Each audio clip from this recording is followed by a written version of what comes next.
বিভিন্ন জায়গা যেমন ছবি আপনাদের দেখাচ্ছিলাম, এবার একটু আমাদের তো অবশ্যই নজর রাখতে হবে বড়দিনে পেহেলগাঁওয়ের ছবিটা, কারণ বরফে মোড়া আজ রয়েছে পেহেলগাঁও। দেখুন সেই ছবি, সাদা চাদরে মুড়ে গিয়েছে পেহেলগাঁও।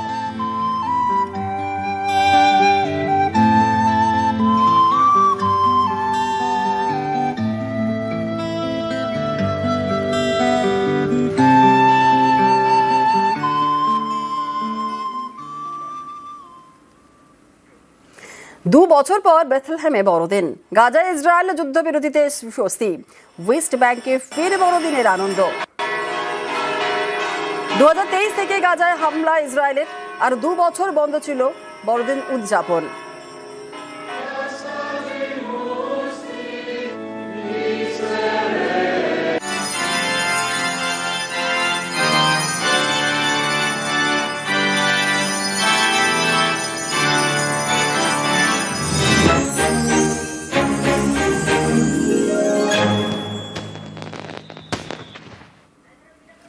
আর বড়দিনে অবশ্যই ওয়েদার আপডেট তো আমাদের নিতেই হবে, কারণ বড়দিনে জাঁকিয়ে শীত রয়েছে। কলকাতার মরশুমে শীতলতম দিন আজ।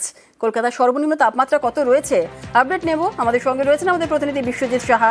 Biswajit, merry Christmas. জাঁকিয়ে শীত আমরা উপভোগ করছি। কলকাতার মরশুমে তো আজ শীতলতম দিন, কলকাতার সর্বনিম্ন তাপমাত্রা কত রয়েছে? একদম খ্রিস্ট উৎসবের শুভেচ্ছা তোমাকেও, আমাদের দর্শকদের। এবং বড়দিনে সত্যি আশানুরূপ ভাবেই তাপমাত্রা অনেকটা নেমে গেল। যেরকম আলিপুর আবহাওয়া দপ্তর পূর্বাভাস দিয়েছিল 13 থেকে 14 ডিগ্রি সেলসিয়াসের মধ্যে থাকবে তাপমাত্রা, এই প্রথম মরশুমে কলকাতায় 13 ডিগ্রি সেলসিয়াসের ঘরে নামলো পারদ। এবং আজ সর্বনিম্ন তাপমাত্রা সকালে যেটা রেকর্ড হয়েছে 13.7 ডিগ্রি সেলসিয়াস। অর্থাৎ গত 21শে ডিসেম্বর আমরা দেখেছিলাম মরশুমের শীতলতম দিন ছিল কলকাতায় 14.4 ডিগ্রি সেলসিয়াস, এবং তারও আগে ডিসেম্বরের শুরুতে 6ই ডিসেম্বর ছিল 14.5 ডিগ্রি সেলসিয়াস।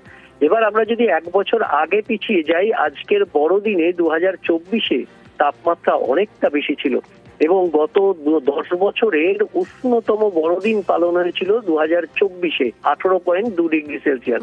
অর্থাৎ সেদিক থেকে দেখতে গেলে এই মরশুমের অর্থাৎ এবারের বড়দিন আশানুরূপ ভাবেই বেশ আবহাওয়া থাকবে মনোরম। সকালের দিকে হালকা কুয়াশা কোথাও থাকবে, এবং তারপর বেলাতে পরিষ্কার আকাশ এবং তাপমাত্রা স্বাভাবিকের নিচে, অর্থাৎ বেশ মনোরম আবহাওয়ায় বড়দিন পালন হবে। এবং আগামী কয়েকদিন অন্তত বর্ষ শেষের দিনগুলিতে আরো কিছুটা তাপমাত্রা নামতে পারে বলেই ইঙ্গিত দিচ্ছে। ধন্যবাদ বিশ্বজিৎ।